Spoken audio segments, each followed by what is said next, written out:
What's up, everybody? Welcome to Hammerdown Motorsports. I hope you guys are having an amazing day. It is another rainy day out here in Pennsylvania, but that is why we have the Hammerdown Motorsports Garage.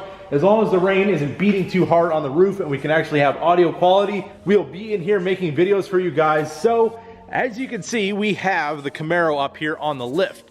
Now, we've been doing some drag racing with this car over the last couple of years. We've been beating on this car pretty good. It's got about 9,900 miles or so. We're just under that 10,000 mile mark.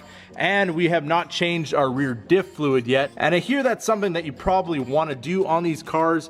And the last race event that we went to in North Carolina, our transmission was not acting right at all. I was having trouble getting into second, so I've heard that changing your transmission oil might help with this issue, so that's what we're gonna be doing today. So a quick little shop update. We do have the 1995 Ram 2nd Gen Project. As you can see, we do have some sanding going on over here. We have some damage that I've repaired down here.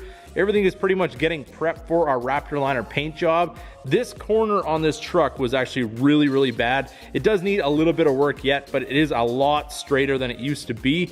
I'm probably gonna block this out probably one more time. It's kind of hard to tell on the video, but this is a lot of primer and stuff like that that might make it look like it has waves, but it actually is pretty straight. When I bought this truck, I think somebody backed into a fifth wheel hitch and this entire corner was completely pounded in. So we've got a lot of it knocked out. There's very little Bondo on this. A lot of this has been knocked out manually. So I wouldn't say that I'm perfect at bodywork in any way whatsoever, but I think for what I'm able to do, this is a pretty decent job. But let's be honest, we're gonna be taking this truck into the bush. We're gonna be beating it up. I don't wanna make it too pretty. I just don't wanna look like I just spray painted over a truck that's all dented up and rusted and all that kind of stuff. Just trying to get the really noticeable stuff out of the way, just so if I take it out, I can sort of be proud of the job that I did on this truck. Also on the Camaro, I don't think I've ever done a under view of this car. You can see we do have our underglow kit. Everything is very nice and neat and tidy. This is a factory hole. We've got zip ties holding everything. Everything is loomed. We have all of our sidebars, everything like that. Everything is nicely tied up and out of the way. We're never gonna have any issues with these getting ripped up. You can see that they are a lot higher up than the bottom side skirt itself. And what I had to do in the rear, I kind of had to decide where I was gonna put this bar, and I found that this was probably the best spot I could put it. It is fairly far away from the exhaust. I've had this on the racetrack already. Nothing seems to have been distorted or discolored or anything like that. And what I did over here actually was able to put a bolt onto this kind of shield, this heat shield that's over here, and that's what's holding up either end of this. I just kind of bent the ends down because this is actually an aluminum casing that's on these lights, and then I just put some zip ties in the middle and it's all good to go. So as far as events upcoming, we do have a very busy weekend this weekend. We have on the 22nd, we have Chevrolet Nationals at Carlisle. We'll be bringing the Camaro. We'll be at the A&A tent, so definitely come over and say hello if you're at the event. Hopefully we will have it on display. I'm not entirely sure just yet how all the details are gonna work out, but that is the plan thus far.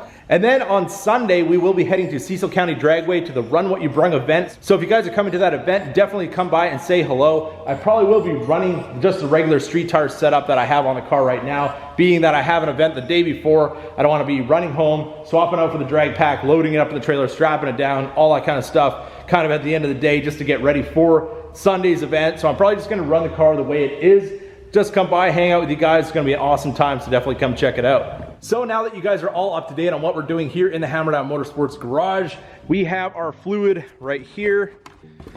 This is gonna be for our rear end. This is the limited slip Dextron gear oil. It takes about 1.2 quarts. They only had 1 quart at the dealership, so we're gonna have to leave a tiny little bit of the old stuff in there, but we will be at least getting 1 new quart into that system, get that nicely cleaned up.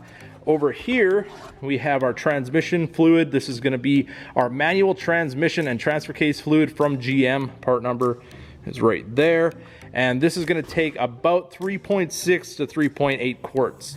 So we're gonna be draining out the old stuff from the transmission, kind of seeing how that looks after 10,000 miles of spirited driving. And we're gonna put our new stuff in, and hopefully that helps us with our shifting issue. So now as we look at our transmission, there isn't exactly a drain plug anywhere, but there is the temperature sender right here, which is kind of the lowest point of the transmission. And we're on the lift right now, so we are very level. So we're just gonna take that, disconnect it, and we're gonna pull that sensor out. That's gonna drain our fluid. And then up there, you can see we do have our fill plug.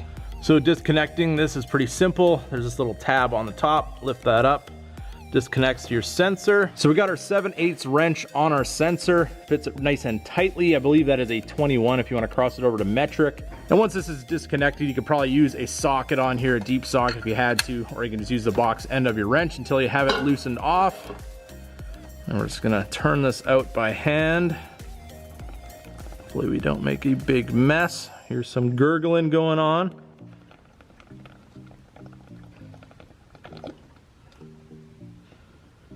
You can see our fluid is still a nice clean red color.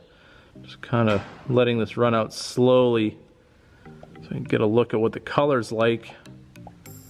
But I mean, all in all, this thing only has not even 10,000 miles, so it shouldn't look too terrible. And there we go. She's a little wild coming out, but we're catching it in our oil pan here. No mess. Works out really, really nicely. Second thought, I probably should have cracked the top one just to kind of give it a little bit of air so it wouldn't have come out the way that it's coming out right now, but I guess the next time I do this, I'll be thinking ahead.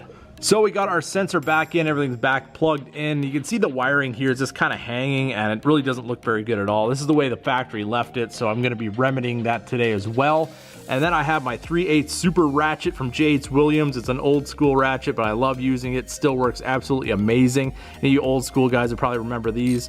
You can hear how those teeth are still working so perfectly, even though this ratchet is probably at least 10 or 20 years older than I am. But I definitely like taking it out every once in a while and giving it some use.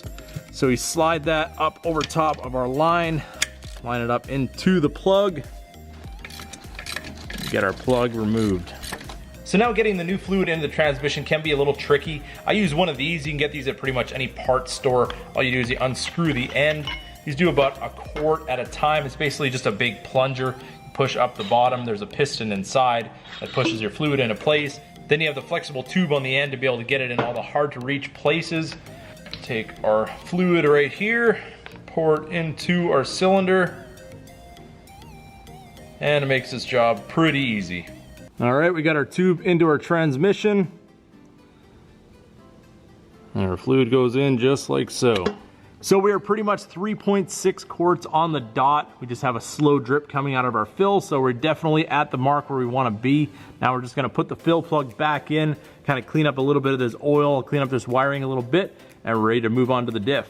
So now my fix for the wiring that we saw earlier that was kind of messy and just kind of hanging underneath the car, I disconnected this connector here, I unwrapped it from around the line, and then I reconnected it and just kind of, I put a zip tie right here just to kind of tie these two together, and then I put a zip tie here which is also holding the loom for this other connector up here, which is kind of by this stud. I don't know if you guys can see that too well, but actually the white wires, not the protected part, was actually touching this stud. So eventually, over time of this moving around, that would have rubbed through and caused some issues. So now at least this loom can't ride down and it's gonna be protected from the stud. And over here, we also had this wire wrapped around this line, and I wasn't really too happy with that either. So I disconnected here, unwrapped it, and just kind of tied it to itself up here with a zip tie. And then there's another wire that kind of rides above it, and I zip tied it to that as well. So now you can see this can move around. It's not pulling or anything like that on any of the connectors. It's nice and happy out of the way. We're not gonna have any problems with rubbing or anything like that in the future.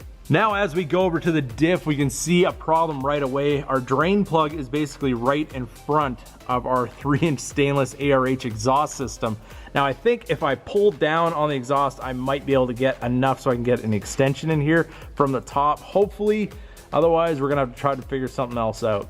All right, so we did get a wobble extension into our drain plug after removing a couple of the rubber hangers over here on the exhaust just to kind of be able to pull it down just a little bit. But now that we got our exhaust pulled down slightly, I think we shouldn't have a problem getting this plug out. So we have our drain plug loose, and this time from our past experience on our transmission, we do have our fill plug removed as well. Be able to let this thing breathe as it all comes out. And what I'm gonna do is take this container and I'm gonna catch our old oil just so we can kind of have a look at it. This container is nicely cleaned out so we can see if there's any filings or metal or anything in that rear differential. So we do have our fill plug nicely cleaned off. You can see there is a little bit of residue that was stuck to the magnet. This is nothing to be worried about. This is pretty normal. If you start to see large chunks and things like that, that might be a little bit of cause for concern of a failure inside the differential, but a little bit of wear is pretty normal. That's why you just want to change your fluid. So over here we have the oil we drained from our differential. Just kind of shine the light in here to see if we can see any sparkles or anything to be concerned of. I don't see anything in here whatsoever. So all in all, nothing to be concerned of, but definitely was time to change this fluid. So just like the transmission, you want to make sure you have a steady drip coming out of the fill plug. That lets you know you're at the right level. We're ready to put our fill plug back in, and we're all done with the rear differential. All right, we got the Camaro on the ground. It has fresh fluids. We're ready to test it out, but out here we have a bunch of mud. We have puddles up the driveway, and we have construction going on down the road where they're driving through a muddy construction site and then dragging it all over the road. So if I were to take the Camaro out right now, it would end up a muddy mess, and that's not gonna be too much fun to clean right before a show. So we're gonna be waiting for the better weather to dry up the roads a little bit, and we'll get the car out and see if that 1-2 shift is a little bit better when we are driving it with a little bit of lead in the foot, and hopefully that clears up our issues. So that's gonna do it for our video today. I hope you guys enjoyed the video. If you did, don't forget to give it a big thumbs up. If you're new to the channel, hit that subscribe button. And as always, keep that hammer down.